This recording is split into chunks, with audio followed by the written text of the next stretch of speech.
The Jichanglong silk reeling factory was founded by Chen Qiwan in Nanhai County, Guangdong Province in 1873.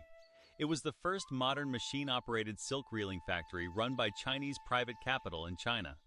Chen Qiwan improved the French silk reeling technology, cooperated with the Guangzhou Chen Liantai machinery factory to modify and install equipment, used the old boilers of steamships as steam boiling cocoons devices, and designed foot-operated silk reeling wooden machines by himself, producing factory silk of higher quality than traditional native silk.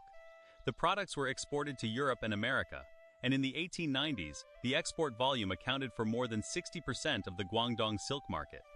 In 1881, due to the resistance of the hand-reeling silk industry, the factory was ordered to stop production by the Nanhai County government.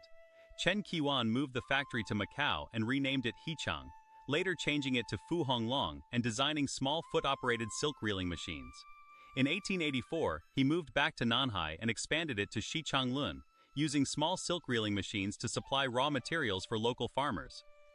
The factory promoted the rise of the mechanical silk reeling industry in the Pearl River Delta. By 1901, there were hundreds of machine-operated silk reeling factories in Guangdong Province, employing more than 100,000 female workers and exporting over 40 million caddies of raw silk.